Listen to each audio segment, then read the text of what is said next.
রাজধানীর মিরপুরের শিয়ালবাড়িতে পোশাক কারখানা ও কেমিক্যাল গোডাউনে অগ্নিকাণ্ডে নিহত ১৬ জনের মরদেহ স্বজনদের কাছে হস্তান্তর করা হয়েছে। নিহতদের মধ্যে ৫ জন নেত্রকোনার বিভিন্ন উপজেলার বাসিন্দা। তাদের মধ্যে ৪ জনের পরিচয় শনাক্ত হয়েছে। জেলার বারহাট্টার জয় মিয়া, মোহনগঞ্জের আসমা ও তোফায়েল এবং মদনের মুনা আক্তার ও সামিয়া। বারহাট্টা উপজেলার আরও একজনের মরদেহ এখনও নিখোঁজ রয়েছে। 6 দিন ট্রেন করছে, 7 দিনের মাথায় মারা গেছে। অনেক খুব ভালো ছিল, ছোট ভাই, স্ত্রীও মারা গেছে। আমার ছেলে আর ছেলের বউ দুজন একসাথে গার্মেন্টসে কাজ করে। আমার ওই ফুতের বউ লাশ পাইতেছে। দুজনের সাথে আলাপ করছি, করার সাথে সাথে 10 মিনিট পরে ফোন নাই, বদ্ধ। শনাক্তের পর নিজ নিজ এলাকায় দাফন সম্পন্ন হয়েছে সবার। পুরো এলাকা জুড়ে শোকের ছায়া।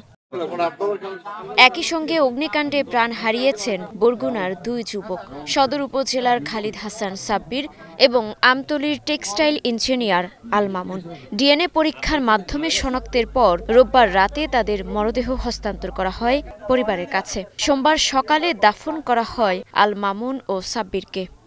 কালকে যখন গোসল করেছে তখন আমি এটা করতে পারছি আর কি, কিন্তু ফেসটা ওরা মনে হয় যে ওই দৌড়ে আসছে ঘেড়ে, আগুনটা তো ফুল হয়ে মুখটা আর কি হয়ে গেছে, দেখার মতো ছিল না আর কি। এতগুলো প্রাণ মারা গেল, সেখানে কিন্তু কাকার মুখ থেকে শুনলো যে কোনো ব্যবস্থাই নেওয়া হয়নি, রাষ্ট্রের পক্ষ থেকে কোনো ক্ষতিপূরণের ব্যবস্থা নেওয়া হয়নি।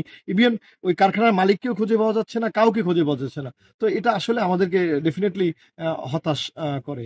আমার একটাই ছেলে, আমাকে যে আব্বা বলে ডাক দেবে, আমার মেয়েটা জাপান চলে গেছে, ও আসে না আসে, আমার যে আব্বা বলে ডাক দেবে এমন একটা লোক তো আর নাই। আমি আমাকে যদি এখন বলে যে তোমার 10 কোটি টাকা দেওয়া হবে, তাও তো তোমার কিছু আসবে না, আমি টাকা দিয়ে কি করবো? এছাড়া ভোলার নার্গিস, শেরপুরের সানোয়ার, গাইবান্ধার নূরে আলম, ব্রাহ্মণবাড়িয়ার রবিন, সুনামগঞ্জের ফারজানা, নাটোরের আব্দুল আলিম, লালমনিরহাটের মৌসুমী, শরীয়তপুরের মুক্তা এবং কুষ্টিয়ার রিয়াজের মরদেহ হস্তান্তর করা হয়েছে স্বজনদের কাছে। আগুনের ঘটনার সুষ্ঠু তদন্ত ও দায়ীদের দৃষ্টান্তমূলক শাস্তির দাবি করেছেন নিহতদের স্বজনেরা।